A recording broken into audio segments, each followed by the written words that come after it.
And like we were saying, it's going to take somebody up high in control having the fortitude to say that this isn't the right time, this isn't ready yet, because we're seeing it's not only not ready, but it might not be necessary.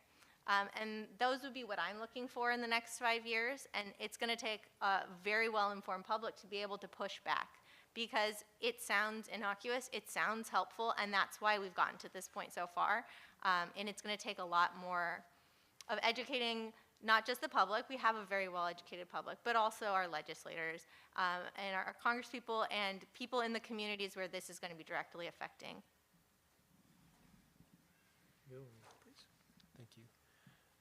So next 1 to 5 years, or even beyond, I touched earlier on this infrastructure issue, but in the shorter term window, I think we've got to continue to lock down on our answers to say we're in or we're out. Because there's got to be some decisions made at some point. You reach a fork in the road and say, are we going to risk this? Or do we have the risk mitigated to say we feel comfortable with it? And the message I've taken away today, and this is my first PST conference, is you get a lot wider variance of inputs. And so to get everybody happy, you have to make sure that you manage that risk to a level that everybody says we're good with this. And there's a lot of moving parts around that, around social justice and things that aren't necessarily technical. So it's hard to predict what's going to happen around those corners, but in the end, from a technical perspective, I think we're going to get to a point, and the guy the representative for Highland sitting in the room, I won't point him out, but I've always said, knows an answer. If we can't get our head around this to blend hydrogen in an existing pipeline system and new infrastructures, the only option for really doing it safely, or the most safe manner, I guess, knows an answer. We might spend a ton of money getting to that point, but that's always been an answer. Yes isn't always the answer when you're doing research. And so from that perspective, I'd say it's hard to say what we're going to come to. Are we hopeful? Yeah, that's our goal, is to solve these problems. That's why we're in business to do what we do as engineers, is solving problems, not coming 5 years later and spending millions of dollars saying, sorry, we couldn't do it. I mean, I said the other day, we sent a guy to the moon in 1962. Kennedy says we're going to be there by the end of the decade, and we did it. Well, you'd think we could solve this problem. Can we? I would hope so. We got a lot of smart people sitting out here in the audience. So I think we can do that in the next 1 to 5 years. There's this infrastructure question, and when you look at hydrogen, and if we say, look, we're going to really displace natural gas with hydrogen, then you have the whole heat content of hydrogen, and there's just absolutely hands down a necessity. We need new pipelines for that. Not to replace old pipelines, it just has a third of the BTU value.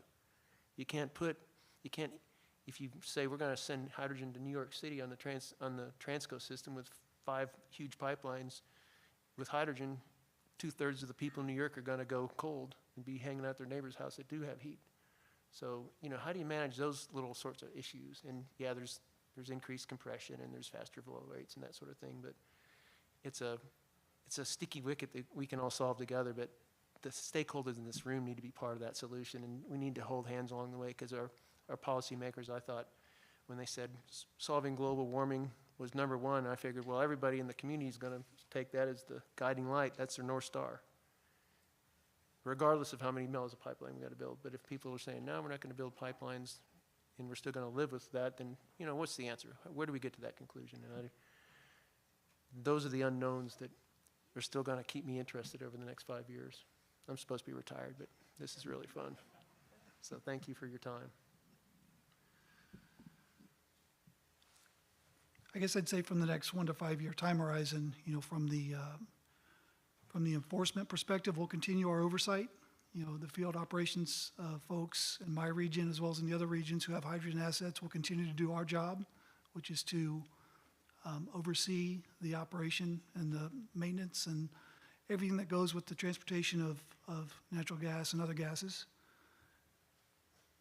A lot of R&D projects are in progress, and some of those will continue to progress and eventually wrap up, and that will probably inform new rulemaking. I would anticipate in that 1 to 5 year time horizon there'll be some sort of additional rulemaking which either incorporates by reference 3112 or what we've learned in the R&D projects. And so I would imagine that the agency would be putting something out in that same time horizon. And as the build-out happens, hopefully it's done in a proper stepwise manner. Otherwise, we'll need someone to say no. Great, thank you so much to all the panelists. We're going to open it up to questions from the audience. One in the middle here. And if you could please just introduce yourself so we can all be friends and know who's asking the question, please. Hi, my name's Eric Roach. I work for a small gas and electric utility. I just have a quick question. What is the cost comparison look like, pure methane gas versus a blended? Because the cost of, it sounds like it's not easy to produce hydrogen. And so how is that going to roll down to the end user? I'm just kind of curious. You're the legal person. Thank you.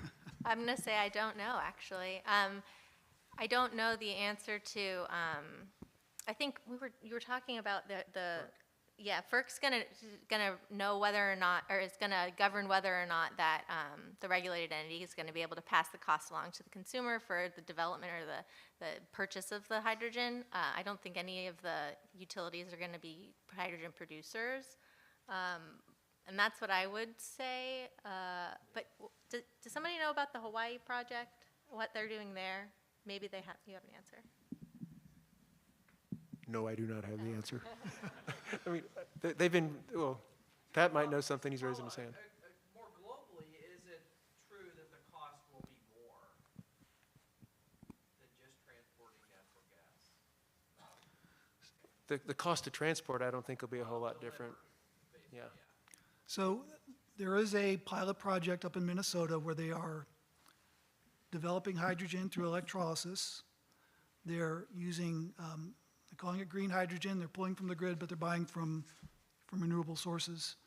And it is not, I would say it certainly isn't cost effective. In other words, they're doing it to demonstrate that they can do it. It certainly costs a lot more than just delivering natural gas to the end user.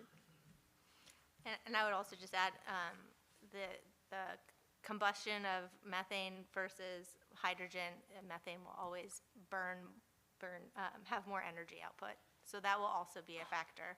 And when you're doing blending, if you have a high blend version, it's going to have less energy output, or less BTUs than you would with a fossil gas. I don't know if that answered your question before Pat asked his question. Okay. But yeah, there's no FERC decision on that recovery process. Not sure where they are on that. Anybody with FERC? All right, next question. Hi, my name is Jade Woods. I am with the Center for International Environmental Law, and I'm really interested in what y'all were talking about earlier with the ongoing research around leak detection for hydrogen, and I was wondering if you could just speak more to that. Have there been any early findings about how leaks could be reported or leak detection technology? Yeah, thanks.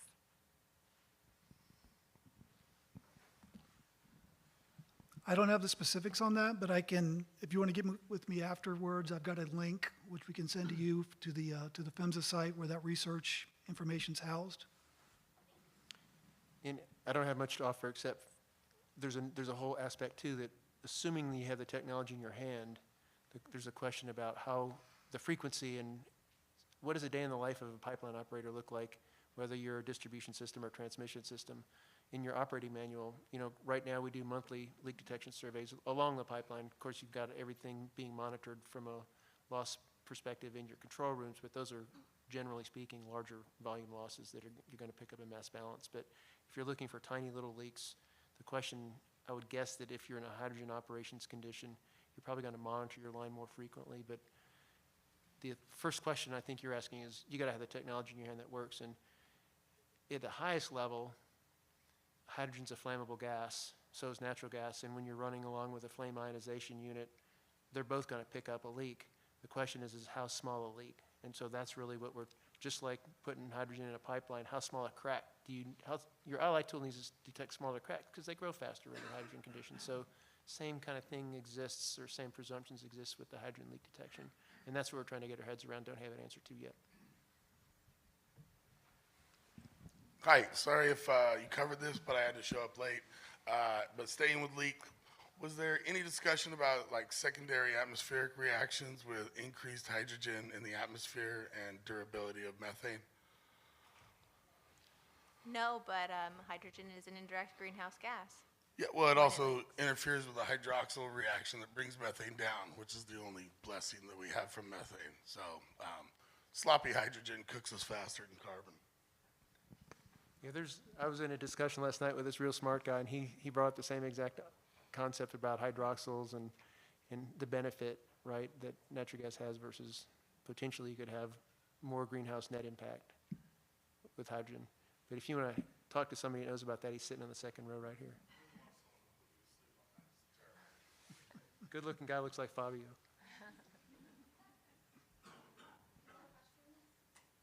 I'll steal the mic for a last question. I'm curious about reporting requirements from PHMSA. I think if you've read our report or any of the information that we've put out, that's a serious concern that we have, is that operators are not required to report any level of blending within their system. And so, you know, if we're talking about pilot projects or utilities that are potentially already doing this, how do we know? Are we just trusting them to tell PHMSA and giving them a heads up, or should we be looking at adding a reporting requirement for blending? Yeah, it's a good question. I would imagine, don't quote me on this, but as part of the rulemaking that comes out, that should come out in the 1 to 5 year time horizon, that adding additional data elements to the reporting would be a critical piece of information. Great, thank you. All right, we will wrap up there. Thank you again to all of the panelists. You did a great job. I wish I knew the answer about the cost. That would have been a good one. It was great speaking with you. I just know, I asked him about this. Oh, I'm yeah. like, it's like, it's a lot of energy you're burning to basically, just to make a I little bit think of that hydrogen. was incorrect. An HFI or a flame ionization unit will not pick up hydrogen. Somebody told me that. There's no carbon in it. HFIs pick up carbon. That's what they detect. So we just went through that in Washington because we have 2 pure hydrogen pipelines, and they were using a methane flame ionization unit, and we wrote them a violation for it. So Where's this So, test facility do you that you were talking Do you have any info on that? Because I've heard people yeah, argue get a hold both of sides. So I actually went to the manufacturer, Heath Consultants, that makes the FI units, and they said absolutely not. It won't pick up. That would be great to have in our Yeah. back pocket because Contact Heath. Heath is a big company that makes the units, and they do a lot of leak surveys as a contractor. So, okay. but